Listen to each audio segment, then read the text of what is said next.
Mama Nahrawi Garut eta teh neuk boga minantu lantarannya nama ieu jago alat samsiah aya di nyana ukudul juman aya di nyana naon jamul jama aya di nyana boga minantuna teh teu sambarangan yes kunyana dibere masalah santri baheula zaman mama gentur santri keraya 500 nyeun masalah muhtalitot nyeun masalah teh samsiah bab muhtalitot muwajahah angsongkeun ka santri pangeusiankeun geus dibejaan ku mama saha nu kaeusian dikawinkeun jeung anak mama muantah ya Allah batur mah kos kitu tah baheula mama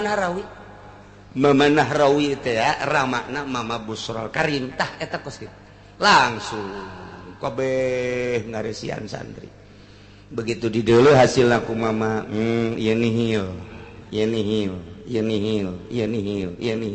asal dia menjadi menihil kabeh bisa nyaho kaler kidul guys ya mah atuh hitut ge seungit juga dan baru aya hiji tek oh iya bagus ya saya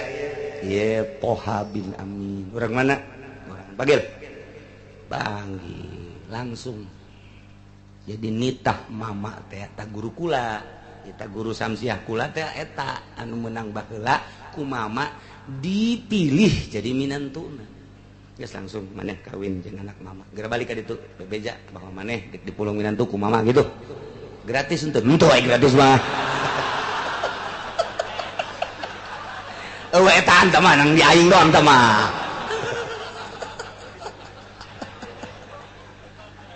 jadi takula gaji samsiah teh di dinya di mama ajengan oh almarhum Garut Kresek nu ka mana-mana muridna teh pohara tah eta teh hasil tes guru baheula mah kiai deuk mulung minantu di tes ilmu kuari mah saha euy nu boga apaan saha nu boga inova saha anu boga kiai goblok kuari mah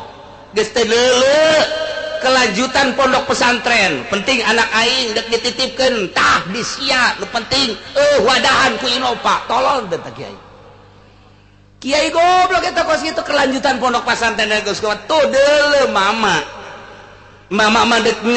ngajadikeun anak teh di heula mampu henteu ieu budak neruskeun pondok pesantren Kresek lantaran lain leutik-leutik ieu teh ilmuna di dinya teh dikembangkeun alat ti mimiti jurumiyah datang ka samsiah ukudul juman datang ka jamul jawame saha nu mampu mun aing geus eueuh nu neruskeun saha anak leutik keneh minantu berarti nu kudu dikaharepkeun coba lamun minantu nangan sakadar boga Innova doang tita ngaji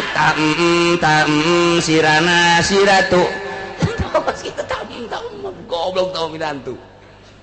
iya dongeng mama tah nu mantak didongengkeun kunaon ku ari kiai milih minantuna teh asal boga kendaraan bae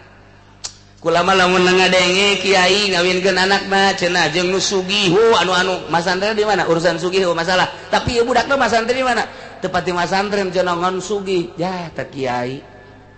bebelepet eta budak kiai bebelepet eta kiai naonan geus tur urusan sugih urusan susah nomor 2 yang penting nyana pasantrenna cenah geus dianu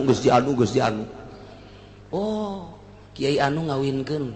anakna jeung anu kaluaran mana dianu diiring cenah dianu diiring tamatan naon lain maling